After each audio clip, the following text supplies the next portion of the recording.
Hello viewers, আমি জয়রাজ। তো আজকে চলে আসলাম নতুন একটা পেন্টিংয়ের ভিডিও নিয়ে। তো আজকের পেন্টিংটা মূলত জল রং নিয়ে। তো আজকের পেন্টিংটা মূলত তাদের জন্যই যারা একদমই জল রং করতে চায় না বা জল রঙকে খুব বেশি ভয় পায়। তো প্রথমে আমি যেটা করব, জল রঙের জন্য একটা হ্যান্ডমেড পেপার নিয়ে নিব। হ্যান্ডমেড পেপার মূলত জল রঙের জন্যই ব্যবহার হয়। এটাতে খুব বেশি টেক্সচার থাকে।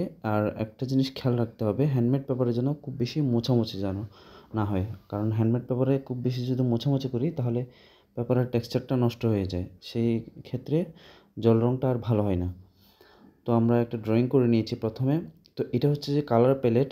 কালার প্যালেট অনেক সময় নোংরা থাকে, তো সেটা কীভাবে পরিষ্কার করতে হয় আমি এটা দেখিয়ে দিয়েছি। আর আমি জল রঙের জন্য ক্যামেল আর্টিস্টের যে 20 ml এর টিউবগুলো, আমি ওগুলাই ব্যবহার করেছি।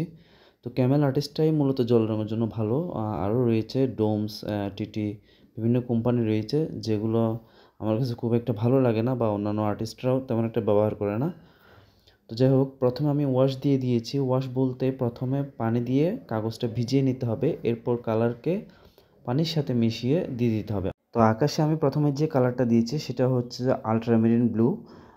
আপনারা চাইলে কোবাল্ট ব্লুও দিতে পারেন। তো এখন যেটা দিচ্ছি সেটা হচ্ছে যে একটু প্রুশিয়ান ব্লু এর সাথে একটু স্যাফ গ্রিন এবং একটু রেড মিশিয়ে যে কালারটা আসবে ওটা আমি দূরের গাছপালার পোষণের ক্ষেত্রে দিয়ে দিচ্ছি। তো এখন ইয়েলো কালারটাকে আমি প্রথমে গাছে দিয়ে দিচ্ছি।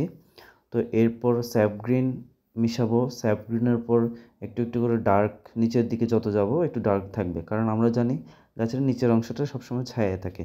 তো সেই হিসেবে আমরা ওইভাবেই কাজ করে করে যাব।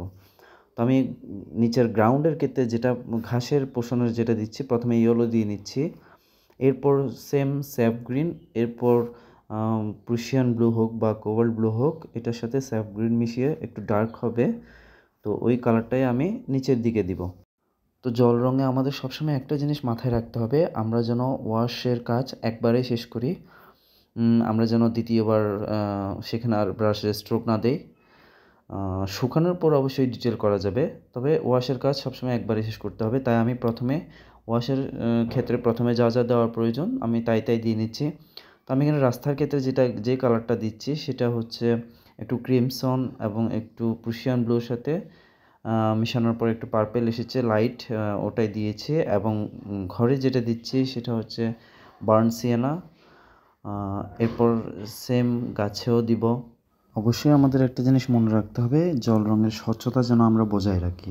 বিগিনার যারা আছেন তারা কি করেন, জল রঙকে অনেক সময় পানি ছাড়াই সরাসরি কাগজে দিয়ে দেন, সেক্ষেত্রে কাজটা খুব বেশি হার্ড হয়ে যায়।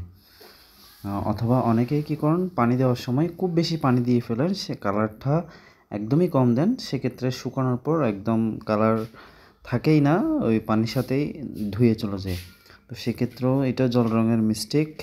জল রং হচ্ছে এমন একটা সাবজেক্ট বা এমন একটা মিডিয়া যেটা নিয়মিত চর্চা করতে হয়। শুধু জল রঙই না, অ্যাক্রিলিক বলি, অয়েল পেন্টিং বলি, স্কেচ বলি, আমাদের সব কিছুই নিয়মিত প্র্যাকটিস করতে হয়, তাহলেই আমাদের আঁকার হাত ভালো হবে।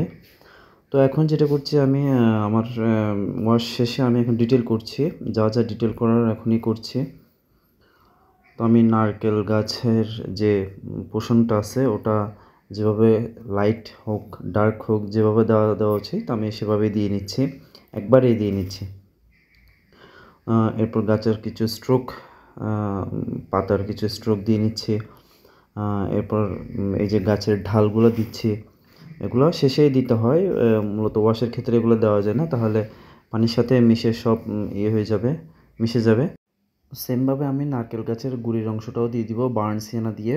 এরপর একটু কোবাল্ট ব্লু দিয়ে একটু ডার্ক করে নিব বার্ন সিয়ানাটাকে। এরপর ওটাও অ্যাপ্লাই করব এবং একটু একটু ডিটেল করব, ও যেন ন্যাচারাল ভাইবটা আসে। অবশ্যই আমরা একটু যেন ন্যাচারালভাবে আঁকার চেষ্টা করি, তাহলে আমাদের ছবিটা দেখতে ভালো লাগবে। তো এখন আমরা একটু ঘাসের কাজ করি। ঘাসের ডিটেল বা অন্যান্য ডিটেলগুলো যখন আমরা দিব, আমাদের আরেকটা জিনিস মাথায় রাখতে হবে, সেকেন্ড টাইম যখন আমরা ডিটেলের কাজ করব তখন কালারের সাথে পানি যেন সামঞ্জস্যতা বজায় থাকে, পানি যেন খুব বেশি হয়ে না যায়, আবার খুব যেন কমও হয়ে না যায়। তো এরপর আমি এইভাবে ডিটেলগুলো করে নিচ্ছি এবং রাস্তার ধারের কিনারাগুলো একটু ডার্ক করে দিচ্ছি। নারকেল গাছের নিচের শ্যাডোটা দিয়ে দিয়েছি এবং ঘরের শ্যাডোগুলো দিয়ে দিচ্ছি।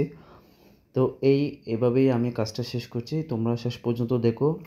আর অবশ্যই একটু কমেন্ট করে জানিও কে কে পুরো কাজটা সম্পূর্ণ দেখেছো। তোমাদের অনুপ্রেরণা পেলে আমি অবশ্যই আরও অনেক টিউটোরিয়াল দেওয়ার চেষ্টা করব, যেন তোমাদের শিখতে সুবিধা হয়, তোমাদের বুঝতে সুবিধা হয়। তো এখানে ছোট্ট করে একটা ড্রয়িং ছাড়া মানুষ দিয়ে দিচ্ছে, যেটা দূরে রাস্তা দিয়ে হেঁটে চলে যাচ্ছে। তো এইভাবেই আমি কাজটা শেষ করব। সবাই ভালো থেকো। দেখা হবে পরের কোনো ভিডিওতে। তো টাটা।